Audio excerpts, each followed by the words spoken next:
the Impact Live results. I want to talk about the episode of Impact this week because I did think it was a pretty good episode. Obviously highlighted by Joe Hendry Joe Hendry doing his concert in the middle of the ring. I got to say the production was much better this week on Impact. There was no audio problems, so whatever audio problems they had from the week before, they cleaned it up. But they need to be more consistent. And I don't think anybody can argue that. Like they have to be more consistent if they ever want to be taken seriously. Because every time they have like a really awesome episode, there's always some type of production snafu.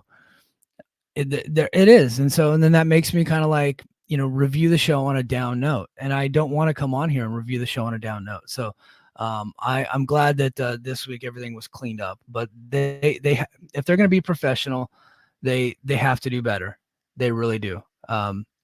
If they're going to ever be a success, if they're ever going to end up carving out a major space in the wrestling world.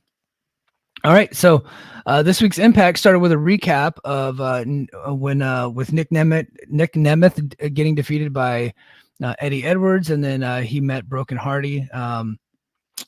Broken Hardy became a new ally, and then of course introducing Miyo Yimashita as the challenger for the Knockouts champion. So the first match was Mustafa Ali defeating Chris Bay, and this was awesome. It really was an awesome match. I loved this match. Actually, and then before they get to the match, AJ Francis and Rich Swann were in the balcony with Bun B.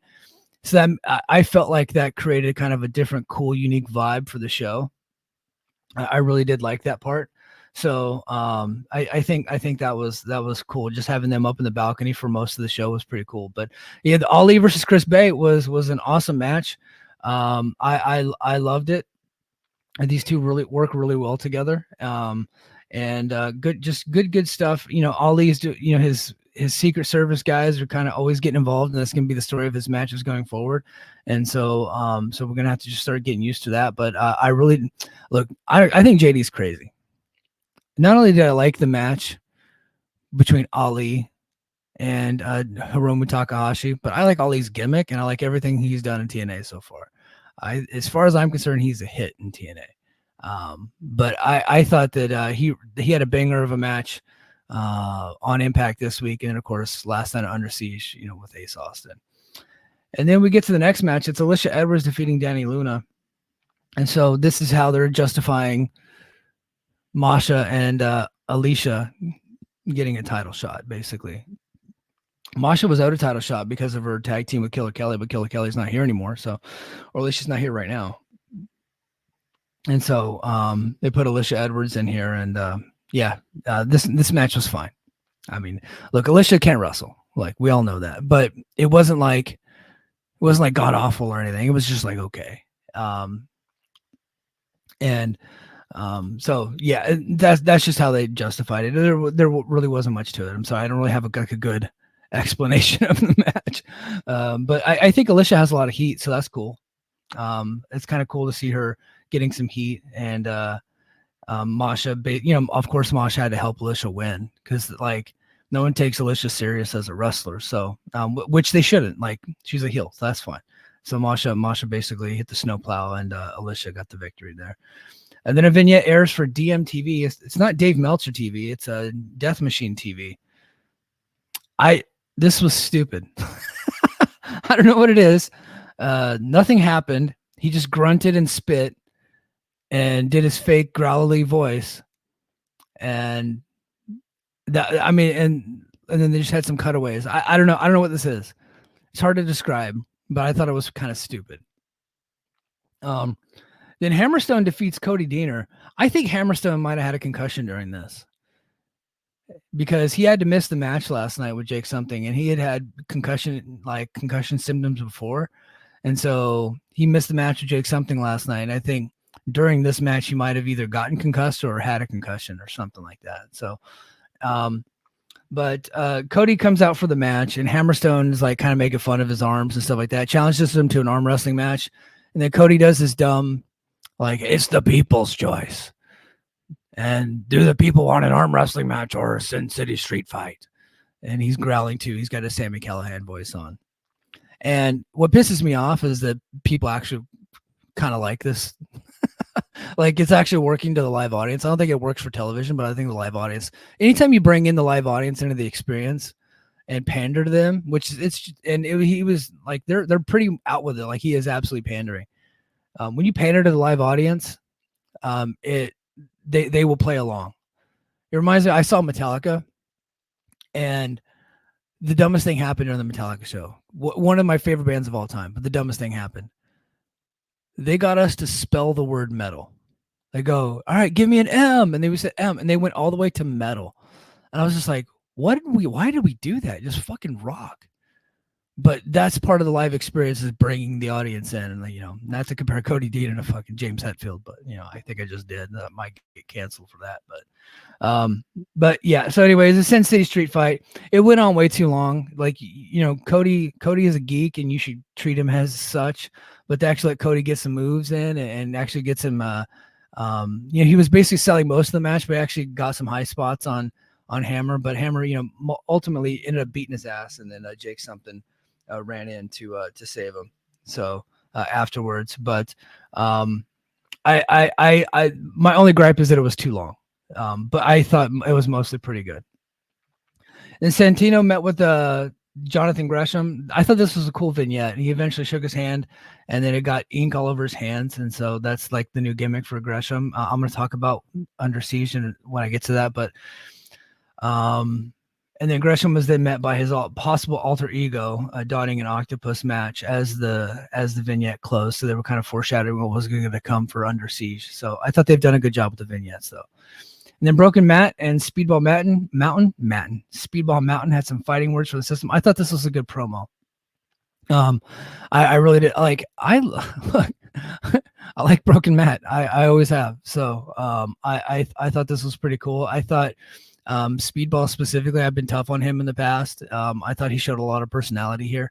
And so I like everybody, I got some DMs from people, and it was like in multiple Discord chats that I'm in, saying, what the hell are they doing with Speedball? Get him out of this promotion. This is so beneath him. No, it's not.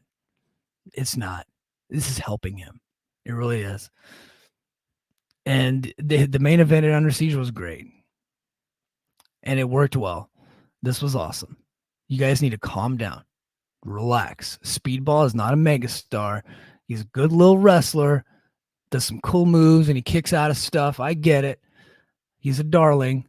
But the brother is 35 and didn't really have much of a personality, and he is being booked better in TNA than he'll be booked anywhere else. TNA has a lot in common with WWE and AEW when it comes to Speedball, because he will not be their world champion in any of those promotions. It's just not going to happen. Speedball is being booked commensurate with what he brings to the table, so everybody needs to calm the hell down. Now we get to Joe Hendry's apology song. I actually played the song earlier. I thought it was great. It was the best thing on the show by far. It was awesome. And I just cannot say enough good things about it. And to his credit, I thought Top Dollar played his role well. Dollar General himself up in the balcony, just being a heel.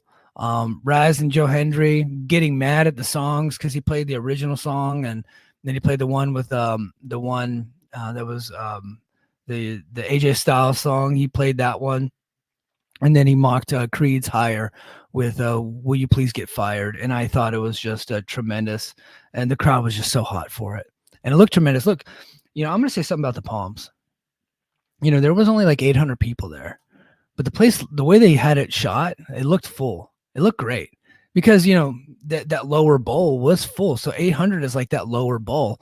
And if they could do that on a pretty regular basis, it very much reminded me of the Impact Zone in Orlando. It did. I think it was kind of like similar, but this thing can open up to like 2,000 people. So I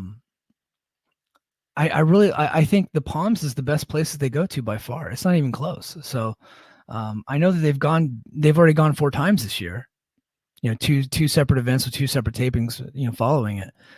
And so they've already exhausted that because they lost half of the crowd from the original event. But, I could see why they like going back here. It looks great on television. It's by far their best venue.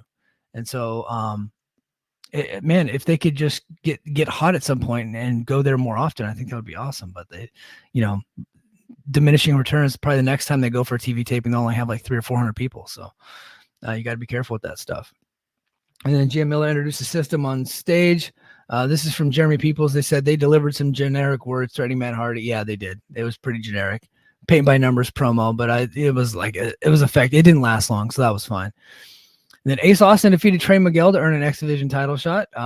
They had a feud back in the day over because Trey or Ace Austin was trying to get at Trey's mom.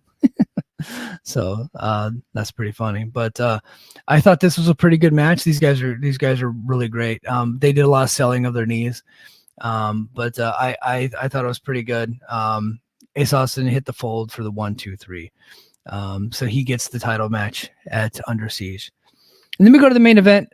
Jordan Grace defeating Miyu Yamashita. Ash by Botox was up in the balcony. So they're really dragging out that Ash by Botox title shot. So you know that that's going to be at Slammiversary. And she is terrible. She is not any good. This Knockouts division is brutal. But I thought Grace and Miyu Yamashita had a pretty damn good match. It was a pretty good main event. Unfortunately, like Miyu Yamashita, nobody knows anything about her. She only comes in once, or she's came in once last year, once this year, and she's not booked going forward. So it's like, why would you care about that person? Trust me, there are not a lot of TJPW fans in the States watching this stuff. They're just not. I think it's probably just Ewan and a couple other people. So, so they really should. And I know people make fun of AEW for like not doing vignettes and stuff like that. They really should have got some TJPW footage and then had Miyu come in for like a quarter and have her kill people to build up to a title shot. But because they couldn't get the dates on her, they're just like, okay, we'll introduce you in a backstage promo. We'll show highlights of your match with Killer Kelly from a year ago. And then we'll put you in a title match and expect people to care. And it just didn't happen. The match was, I thought it was a pretty good match, but it didn't really like get over, with the audience. So, yeah, they had some the skull kick countered into a juggernaut driver. Grace retained after the match. Khan and Steph DeLander jumped the champion, and then the lights went out and PCO made the save to set up the match for Under Siege. So there you go. That was Impact. Overall, I thought it was a pretty good episode, and then by far, the best thing on the show was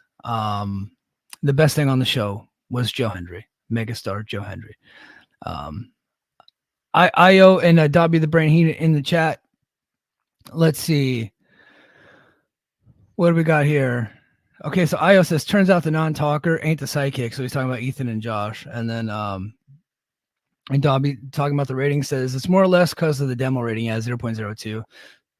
It's not more or less. It's because of the demo rating. That's how they rank it. Something with 0.04, but 90K can finish in the top 100 pretty regularly. Yeah, that's true. So the top 150 only measures the actual demo rating, the 18 to 49.